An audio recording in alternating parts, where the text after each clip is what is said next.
오늘 먼저 윤석열 전 대통령에 대한 사형 구형 소식부터 좀 짚어보도록 하겠습니다. 내란 특검이 어제 윤 전 대통령에 대해서 사형을 선고해달라면서 재판부에 요청을 했습니다. 과거 전두환 씨의 사례와 비교하면서 사형을 구형했는데요. 그런데 이번 비상계엄에서는 사실 아무런 인명피해도 없었는데 과연 사형이라는 이런 최고형을 구형한 것이 법리적으로 맞느냐, 이런 의문의 목소리가 높습니다. 검찰의 구형 좀 어떻게 보셨어요? 그러니까 이제 이 내란이 결국은 사형하고 무기밖에 없으니까 형식적으로 그 특검의 구형, 검찰의 구형에 대해서는 무조건 법원이 깎지 않습니까? 물론 경우에 따라 올리는 경우도 있지만은, 그러니까 형식적 기계적으로 한 것이라고 보는 게 맞는 거지. 그런데 막 다만 이제 특검은 어쨌든 간에 정치적인 목적이 있으니까 여기서 이제 그 전두환 때와 비교를 하는데 그 비교는 사실 좀 맞지 않습니다. 이 실질에서 내용에서 제가 어쨌든 윤석열 대통령 했던 계엄을 옹호하거나 그러는 건 아닌데, 어쨌든 전두환 전 대통령 같은 경우에는 대통령이 아닌 지위에서 사실 그런 결국 내란 행위를 해가지고서 저희가 정권을 탈취하려고 했던 그런 게 있는 것이고, 윤석열 대통령은 어쨌든 간에 대통령으로서 한 거니까 그것이 현재 이제 탄핵을 구성하는 좀 위법하고 좀 불법한 사유가 될 수 있다고 하더라도 그게 바로 내란으로 이어질 수 있냐에 대해서는 좀 검토가 많이 필요한 것이고, 그러니까 결국은 전두환 전 대통령의 경우와 비교하면서까지 사형 구형이 마땅하다라고 얘기하는 거는 다소 좀 적절하지는 않은 표현이라고 저는 생각합니다. 네, 대변인님께서 어떻게 보셨나요? 그러니까 말씀하신 것 변호사님께서 설명을 잘 해주셨는데, 이 내란 특검팀 자체가 목적이 내란에 대한 수사였기 때문에 그들이 내란이 없었음에도 불구하고 내란이 있었음을 상정하고 지금 이 특검팀을 꾸렸고, 그러다 보니까 내란과 관련된 혐의에서 형량이 나올 수 있는 건 무기징역과 사형밖에 없거든요. 네. 그러면 무기징역을 줄 수도 있는 것 아니냐라고 할 텐데, 특검은 또 특히나 이 조은석 특검 같은 경우에는 이 특검 수사를 하는 과정 내내 여러 가지 잡음에 시달리지 않았습니까? 특히나 가장 큰 논란을 빚었던 게 결국 정치적인 편향성 문제인 것이고, 또한 이 조은석 특검뿐만 아니라 다른 그 두 개의 특검, 우리가 3대 특검을 이번에 경험을 했는데, 이 3대 특검 모두 민중기 특검도 여러 가지 문제를 낳았었고, 또 민중기 그 자신도 여러 가지 문제가 있었고, 즉 국민들 시각에서 봤을 때 특검이 공정한 잣대와 기준을 가지고 윤석열 대통령 그리고 그 주변 인물들에 대한 수사를 했다라고 보는 것 같지는 않습니다. 그리고 특히나 잘 짚어주셨지만 전두환 전 대통령과 비교를 하면서 당시 있었던 그의 전두환 대통령의 그 내란과 윤석열 대통령의 비상계엄을 비교하는 것은 사실 이건 급도 맞지 않고 비교하는 것조차 의미가 없을 정도로 아주 강제로 끼워 맞추기 식인 것이고, 또한 전두환 당시 보안사 사령관의 그 여러 가지 그 반란이었죠. 그것은 사실상 쿠데타는 지금으로서는 굉장히 엄중한 법의 심판을 받은 것이고 이미 끝난 사건인데, 또 그걸 가져와서 이것과 비교한다라는 것은 이미 국민들의 상처가 어느 정도 치유되고 있는 시점에서 다시 그것을 끄집어내가지고 분란을 만들겠다라는 것이기 때문에 저는 굉장히 적절치 않을 뿐더러 오히려 그런 발언이 내란 특검의 정당성을 완벽하게 무너뜨리고 있다라는 생각이 듭니다. 네, 강제로 끼워 맞추기식이다 이렇게 말씀해 주셨는데요. 또 구형 전에 또 수사 과정에서의 논란도 많았습니다. 특히 특검이 나무위키 자료를 증거로 제출했다는 사실 다들 기억하실 텐데요. 이런 특검의 수사 방식을 봤을 때 이번 구형을 신뢰할 수 있겠냐, 이런 의문의 목소리도 나오고 있습니다. 나무위키 자료를 증거로 제출한 거 어떻게 보셨나요? 일반 변호사가 만약에 법정에 나무위키 자료 증거로 내면은 판사한테 진짜 욕 먹습니다. 그러니까 이 증거라는 게 특히 형사에서는 이 진술 증거 같은 경우에는 원 진술자의 진술임을 알 수 있는, 또 결국은 원 진술자가 법정에 나와서 이게 내가 한 게 맞고 이 내용이 이렇다라고 할 수 있는 증거여야 되거든요. 나무위키 자료는 전혀 그런 게 되어 있지가 않지 않습니까? 네. 원진술자가 누군지도 모르고 출처를 아무리 명기한다고 해도 그거는 전문이니까 다시 그 출처의 원진술자를 불러야 되는 구조죠. 그러니까 특검이 당연히 기본적으로 아는 사람들이 있었을 텐데 얼마나 부실하게 업무를 수사를 했으면은 이런 자료의 구별까지도 제대로 못했을까. 아마 밑에 직원들을 많이 시켰을 거고 수사관들 시켰을 거고 특검보나 이런 사람들은 이제 공판 나와서 그냥 하다 보니까 좀 실수가 있었던 것 같은데, 결국 이 중요 사건에 대해서 이런 실수가 있는 것 자체가 결국은 전반적으로 구형은 당연히 사형 구형하겠다는 목적이 애초부터 있었겠죠. 근데 네. 그 목적에 나가는 그 과정들이 적절했는지는 제가 이 변론 과정 전체를 보지 않아서 사실 제가 구체적으로는 못 말씀드리겠지만은 충분히 어느 정도 의심을 해볼 만한 그런 여지가 있는 것이죠. 네. 의심할 여지가 있다 이렇게 말씀해 주셨고 아까 전에 대변인님이 말씀해 주셨지만 내란이 확정되지 않은 상황에서 내란 혐의에 대한 재판이 진행이 된 건데 특검이 내란 수계 혐의를 이렇게 적용을 했지만 실질적으로 보면 반나절 만에 종료된 어떻게 보면 좀 허술한 계엄이지 않았습니까? 정말로 국가의 존립을 흔든 이런 내란으로 보기 어렵다 이런 지적이 많거든요. 그러다 보니까 그런 지적 때문에라도 헌법재판소에서 탄핵 여부를 다툴 때에도 내란 혐의는 뺐거든요. 심지어 그 당시 헌재 재판관들이 내란 혐의는 빼는 게 어떻겠냐라고 민주당에 역제안할 정도로 네. 이 내란 혐의에 대해서는 분명히 다툴 만한 소지가 충분하고 그러다 보면은 시간이 지체되니 탄핵 심판이 지연될 것을 우려해서 그때 헌법재판관들이 내란 빼자라고 얘기했던 건 아닙니까? 물론 그때도 논란이 됐었죠. 지금 보면은 물론 민주당은 이 계엄 사태가 터지고 난 뒤로부터 계속적으로 지속적으로 내란 거리면서 사실상 거의 모든 것들에 다 내란을 붙이고 있는데 저는 오히려 민주당의 저러한 내란몰이가 내란에 대해서 굉장히 형해하고 있다라는 생각이 들었어요. 최근에 민주당의 모 의원이 전북으로 이제 그 새만금으로 정확히는 새만금으로 반도체 공장을 옮기는 것이 뭐 내란 청산의 뭐 확정표다 뭐 이런 얘기를 하지 않았습니까? 그러니까 결국은 말도 안 되는 주장에까지 내란을 붙이면서 사실상 지금 국민들한테 물어보면 내란이라는 단어가 굉장히 장난 가득한 단어가 되어버렸어요. 근데 이런 상황을 만든 것은 지금 조은석 특검과 민주당 그들 자신이다라는 생각이 들어서 이 내란몰이는 이젠 끝나야 된다. 그리고 더더군다나 지금 청문회를 앞두고 있는 이해운 후보자 같은 경우에도 윤석열 대통령의 계엄 내란이 아니다. 오히려 민주당의 입법 폭거가 내란이다라고 주장을 했던 사람 아닙니까? 근데 그런 사람들을 본인들의 국무위원을 데려다 쓸 정도면 이미 이재명 행정부도 이 내란에 대해서 심각하게 생각하지 않는다라는 것이거든요. 그러니까 저는 이런 면으로 보나 저런 면으로 보나 논리적인 구성이 너무나 허술하다. 근데 이걸 밀어붙인다라는 것은 결국은 정치적인 목적 그 이외에 아무것도 없다라는 거죠. 네, 변호사님은 이 내란 혐의 적용 어떻게 보십니까? 저는 사실 다만 여기 변론에서 좀 안타까웠던 게 이미 결심이 됐지만은 실질적으로 반나절 만에 종료됐는데 이게 어떻게 계엄의 내란이냐라는 주장은 사실 안 했어야 된다고 보는 게 왜냐하면은 본인들이 적극적으로 종료한 것이 아니라 결국은 국회에서 계엄 해제 의결을 해가지고서 종료된 거잖아요. 사실 그거보다도 최초에 이게 계엄 사령관이 포고문인가요? 그게 나온 적이 있었는데 그걸 보면은 12.12 과거 그때랑 똑같이 거의 복붙입니다. 그러니까 뭐냐면 그 중에 그 12.12 때는 그 국회의 기능도 정지할 수가 있었어요. 원래 그 계엄이 적법하다는 전제 하에. 근데 현재는 국회의 기능은 계엄으로 정지할 수가 없거든요. 그런데 이 계엄을 준비하는 과정에서 그 실무진들이나 이런 사람들이 관여를 안 해서 그것도 된 것 같아요. 그러니까 저희가 윤석열 대통령을 옹호할 그런 생각까지는 없지만은 구체적으로 실무한 사람이 없다 보니까 그 당시에 포고문에는 그냥 그렇게 되고 국회 기능 그냥 정지해도 할 수 있겠구나라는 생각으로 사실 한 거 아닐까라는 의심도 하거든요. 사실 그 정도라면 사실 거기에 확정적 고의라는 게 있을 수 있을까 그런 식의 생각이 드는데 이게 내란에 부합하냐 이런 얘기로 더 넘어가면은 사실 이재명 대통령 당선됐잖아요. 그리고 윤석열 대통령 탄핵됐고 네. 그러면은 내란 끝난 거죠 사실은. 근데 그 이후에도 계속 내란 한다는 거는 오히려 민주당과 이재명 정부가 지금 이 나라를 제대로 지휘하고 이렇게 좀 이끌어낼 능력이 네. 없다는 걸 자인하는 거 아니냐. 저는 일단 기본적으로 그런 생각입니다. 네, 민주당의 내란몰이가 계속되고 있는데 이번 법적 판단과 또 별개로 재판 과정에서 또 하나 크게 좀 주목받은 장면이 있습니다. 사형 구형 순간에 윤 전 대통령이 웃음을 지었는데요. 이게 허드심이었는지 웃음을 지었는데 일각에서는 이게 황당함의 표현이다 이런 분석도 있고 또 여유 있는 정치적 행보다라는 분석도 나오고 있습니다. 이 모습 좀 어떻게 보고 계십니까?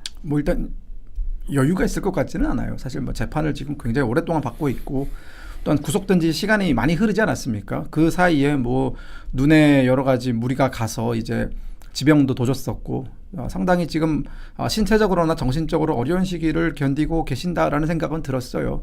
하지만 저 웃음의 의미 글쎄요. 제가 윤석열 대통령 본인이 아니기 때문에 물어볼 수도 없고 사실 왜 웃었냐라고 할 수는 없지만 제가 감히 추측을 한다면은 지금 저희가 얘기하고 있는 대로 이 내란 특검이 구형한 이 사형이라는 게 굉장히 좀 황당하거든요. 그리고 사실 이 사형이라는 이 특검의 구형이 내려졌을 때 대부분의 많은 사람들의 반응이 지금 우리나라가 사형제가 있는 나라도 아니고 결국은 특검은 자신들이 만들어낸 그 논리 안에서 완벽하게 지금 빠져나가지 못하고 그냥 그대로 내린 느낌이 들기 때문에 저는 뭐 하나만한 구형이 아니냐. 어차피 지기현 재판부가 현명하게 합리적으로 결정을 내려줄 것이라는 믿음이 있지 않을까라는 생각이 듭니다.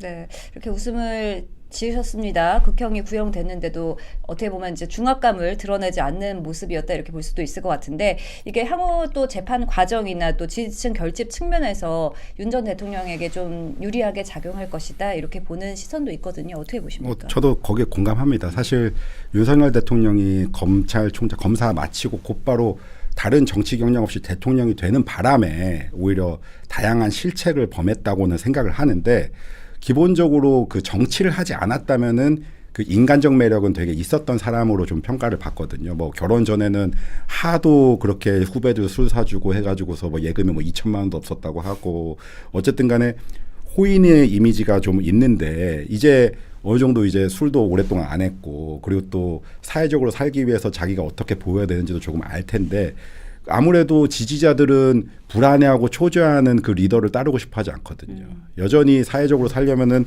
이런 모습을 보이는 게 맞고 실제로 이게 어필하는 바가 클 거라고 생각합니다. 네. 사실 이번 사형 구형을 두고 굉장히 극형이지 않습니까? 사형이라는 구형을 두고 좀 좋아하는 분들도 계실 겁니다. 민주당 지지층의 카타르시스를 위한 정치적 구형이다. 이렇게 보는 시선도 있는데 어떻게 보십니까?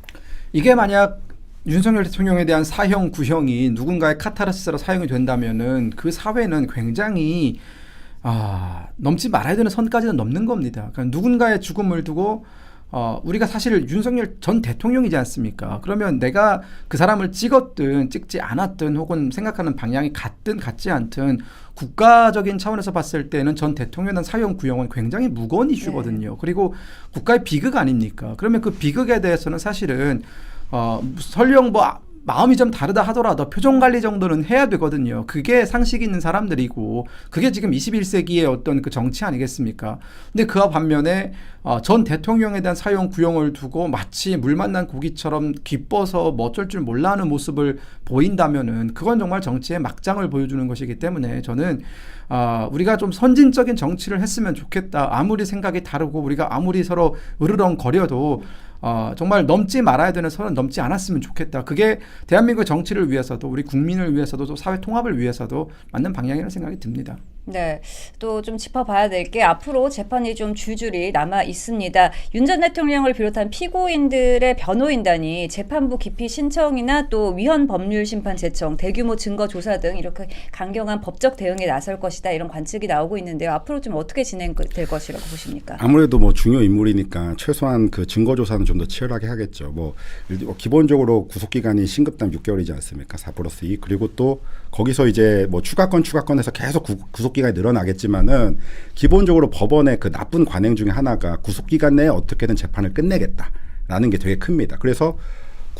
그럼 결국 이제 보석으로 이제 나오게 해줘야 되는데 그걸 못하면 그렇지 않고 어쨌든 별건 들어오면 그 계속 늘리는 거야 뭐 어쩌자고 치더라도 맞다고 치더라도 결과적으로는 충분한 증거조사 기회를 안 주는 경우가 많거든요. 이 건은 사실은 윤석열 대통령 개인을 떠나서 저는 윤석열 대통령을 뭐 이렇게 옹호하고 그럴 생각 조금도 없지만은 내란이라는 것이 정말 예외적으로 지금까지 선례도 한 번밖에 없었던 것이니까 이걸 정말 인정하기 위해서는 정말 치열하게 다 증거조사가 이루어져야 되거든요. 네. 어느 편향된 그거보다도 심지어 좀 의심스러운 증거라고 하더라도 그 특검과 이제 변호인 쪽이 쌍방이 모두 다 충실하게 어쨌든 주장할 수 있는. 네. 근데 그 절차가 얼마나 확보될 수 있을 것이냐. 그러니까 그것을 마치 변호인단이 지연한다 이런 식으로 하면은 그것 자체가 변호인단에게 부담이 될 수 있거든요. 어쨌든 뭐 극악무도인도 뭐 예전에 문재인 대통령 같은 경우는 파스카다나마가 같은 그 해상 그 사건도 그렇게 했는데 저는 그거 절대 비난하지 않습니다. 누구나 변호의 그 권리가 있어요. 변호받을 권리가 있으니까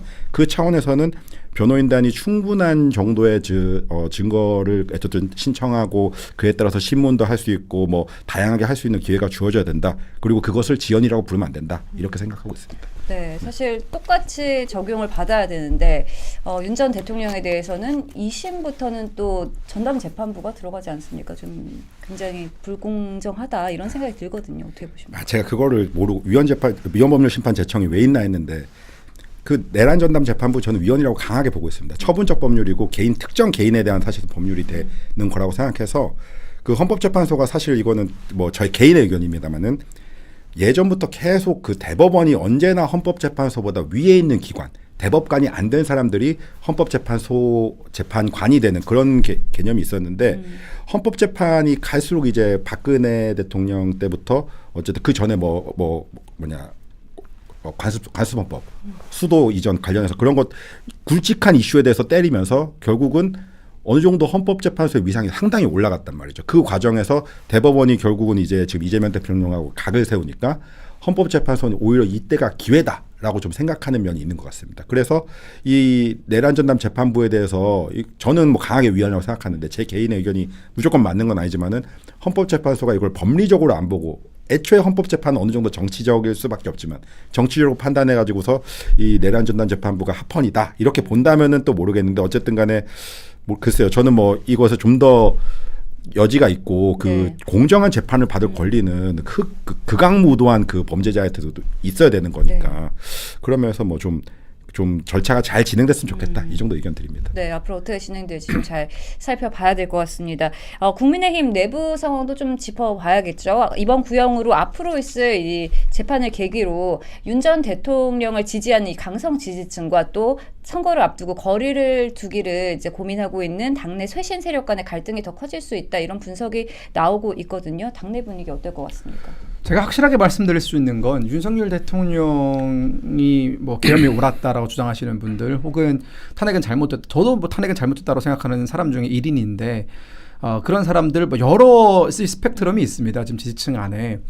그런데 우리가 중요하게 생각해야 되는 것은 윤석열 대통령의 석방, 윤석열 대통령이 지금 어느 정도 풀려나는 것을 바라는 사람들도 그걸 이뤄내려면 우리가 지방선거에서 이기고 국민의힘이라는 정당이 다시 국민들의 사랑을 받아서 우리가 집권할 수 있는 능력, 이 수권 정당으로서의 모습을 되찾아야 그래야 공간이 생기는 것이거든요. 그런데 지금처럼 예를 들어서 조금이라도 마음에 안 든다고 해서 지도부를 비난하고 조금이라도 마음에 안 든다고 해서 뭐 이렇게 틀고 저렇게 틀고 하면서 이 갈등만 증폭시키다 보면은 우리가 지방선거에서 이길 수 있는 공간이 없습니다. 우리가 지방선거 패배하면 입법권, 지금 입법부도 장악이 되어 있고 행정부도 장악이 되어 있고 대법원까지도 장악을 하려고 하는 판에 지방 권력까지도 민주당 손에 넘어가면 이른바 윤호개인 하시는 분들이 주장하는 윤석열 대통령의 석방 이거는 더 멀어집니다. 거의 불가능해질 거예요.